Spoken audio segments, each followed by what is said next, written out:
New facility opened in Wahiawa this spring to help foster success for Hawaii's small business owners. Casey Lund takes us there.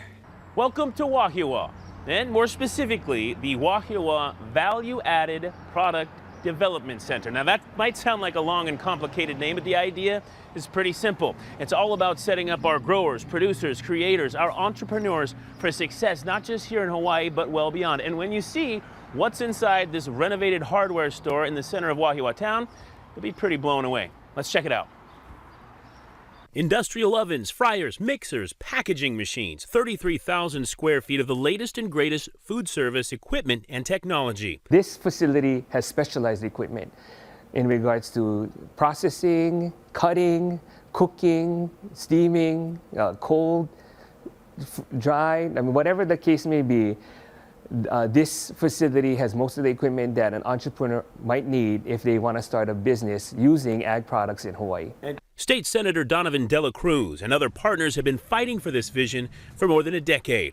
If you have a product in mind, let's say you have a family recipe, you have a secret recipe, and you want to turn your hobby into a business, this is the place that's going to teach you how to do that. Lifting up local makers and keeping them here. The great picture is having a facility that's going to support local entrepreneurs. Many Hawaii entrepreneurs have to leave Hawaii to really make it because they don't have the facilities, the resources, or the know-how. Here at the Value-Added Product Development Center, we bring those experts. We have the equipment, state-of-the-art. Some of this equipment is only available on site, and it helps support our entrepreneurs in scaling their production. Oh, that's delightful. Just a little soda water, and then this one here is quickly the pineapple mint shrub. Entrepreneurs like Pony Askew and the Hawaiian Vinegar Company. As a small manufacturer here based in Wahiawa, things like packaging equipment, labelers, filling up our bottles right now, we're doing that by hand with our funnels. And so having the ability to use equipment that's being provided to us that we would not be able to afford in our early stages of a business is absolutely life-changing for a small business like ours. Thoughts echoed by Scott Potter, who created the Haleiwa Salt Company. These pieces of equipment are like wildly expensive. That's not something now we're attainable.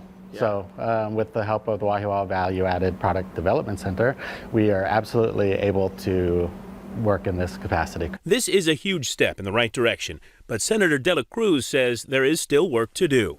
After you leave, we want to make sure that there's going to be enough warehouse space so that you can have storage, you can manufacture, you can export. Right now, there's such a shortage of warehouse space that the state is developing, in the process of developing, at least 20 acres of warehouse space where Dole buildings once occupied in Whitmore Village. It's just a stone's throw away, and that allows this whole synergy to occur with this facility, the innovation facility, and then more warehouse space so that entrepreneurs have someplace to set up their business. Again, while this is a Leeward Community College and UH facility, the definition of who's a student and who can use it is pretty broad. You don't need to be enrolled in a full-time program. The best thing to do is get in touch with LCC and join their mailing list through their website. All that is on our website at hawaiinewsnow.com. Reporting in Wahiawa, I'm Casey Lund. For now, we'll send things back to you.